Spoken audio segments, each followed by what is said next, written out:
kwarto lang na kasama yung daddy at the Betsy.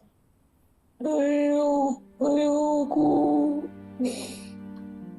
I think Dad would appreciate if we do our best para tanggapin si Betsy, tita.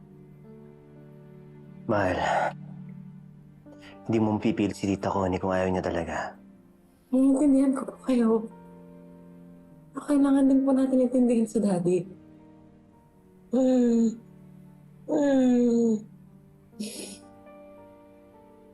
Masaya ako sa buhay ko. Because I have you. And I have Mindy. And ayoko ipagkait ang kasiyahan na yun kay Daddy. At kung si Betsy ang makakapagbigay nun, Tita Connie, bakit po?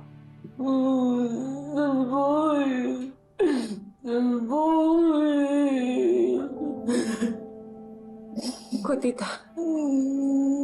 Bata pa lang kami, ayaw mo na kay Betsy, ano? Pero siguro naman po, nag-mature na siya. And ngayon na may asawa siya, baka iba na ang perspective niya sa buhay. So I really think we should give her another chance.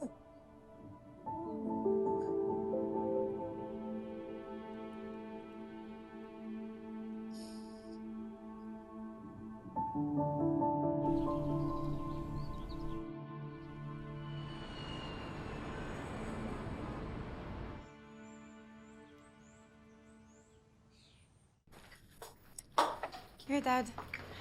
Oh, thank you, Gina. Alam mo, Gina, grabe. Sobrang saya sa honeymoon namin. Halos mag-crush ang social media dahil sa dami kong pictures na pinost. Mukha namang mas relax kayo. So, in fairness, ang ganda ng Tanya, Dad.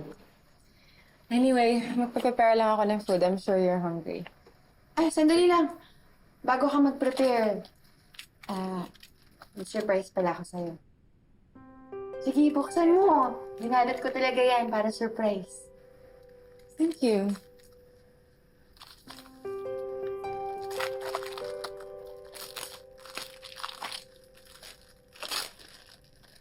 Wow, Betsy, ang ganda naman nito.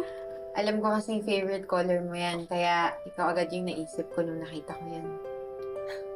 Thank you. Welcome. Sige po. Mag-prepare lang po ako ng food. Let's see it.